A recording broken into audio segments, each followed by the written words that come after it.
Ofgem has just announced that the energy price cap that dictates what 2/3 of homes in England, Scotland and Wales pay for energy will rise by 6.4% in April, on top of the 1% rise in January and the 10% rise last October.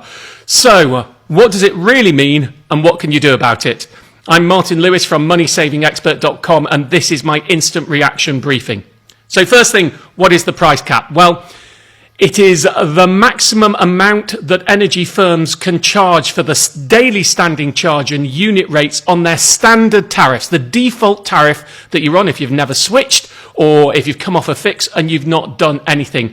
You'll know you're on one, it'll tend to be called something like a standard variable or a flexible tariff. And if you are on a price cap tariff, it's a pants cap. If you possibly can, you want to get off it quickly and fix. First, though, let me talk you through what's actually happened today. So, we've had the announcement that the price cap will rise 6.4% in April. In simple terms, that means for every £100 of energy you pay right now, from the 1st of April and through May and June, you will pay £106.40 for it. But in reality, it's more complicated.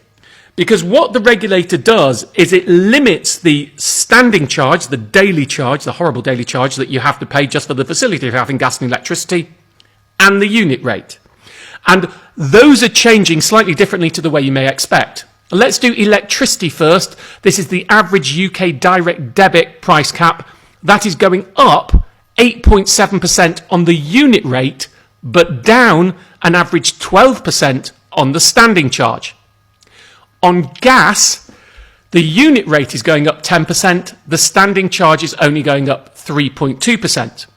So in reality, lower users, let's say someone on £100 a month, will see a less than 6.4% rise. It'll be about 5% on £100 a month with lots of assumptions. Whereas higher users will see a higher rise. Someone paying £300 a month will probably be seeing a rise of around 9% on their energy bills in April. But even within that, there's another complexity because this is regional pricing.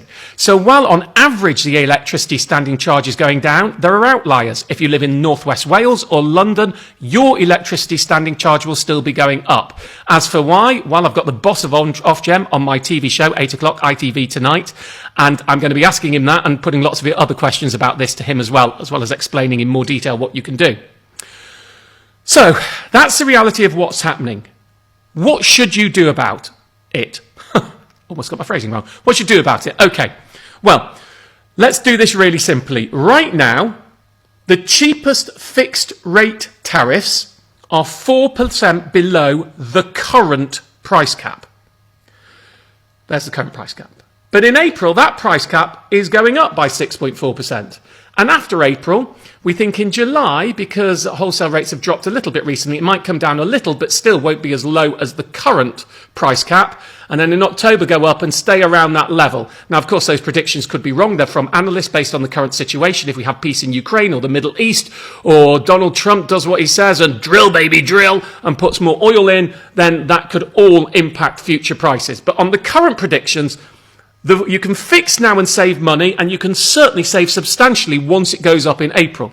So what you want to do is do a whole of market comparison to find your cheapest fix, because your cheapest fix depends on where you live and how much you use. 3 warnings about that, though. Number one, depending on when you're watching this, this is recorded on Tuesday morning. What is it? The 25th of February. I wouldn't do a comparison until 3 or 4 this afternoon because I'm hearing some cheaper fixes will be coming in. So I would wait because you may be able to get a cheaper deal if you wait a little bit. Second, remember when you compare, the saving you'll see is compared to the current price cap. So it might only be 30 or 40 quid.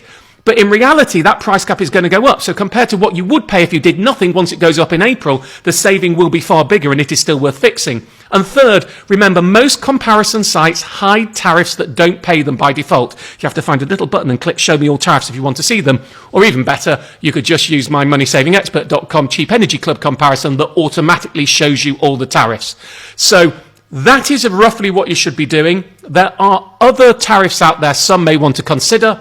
If you have very low usage, then both British Gas and EDF have trackers that track the price cap, but with £50 off standing charges per year. So for very low users, that can be beneficial. And sophisticated users probably know about, but should be looking at things like the octopus time of use tariffs and the tomato time of use tariffs. But this isn't about that. I'm writing loads more to go in the Money Saving Expert weekly email, full details of all the tariffs and everything you can do. This is just your instant heads up on what's going on.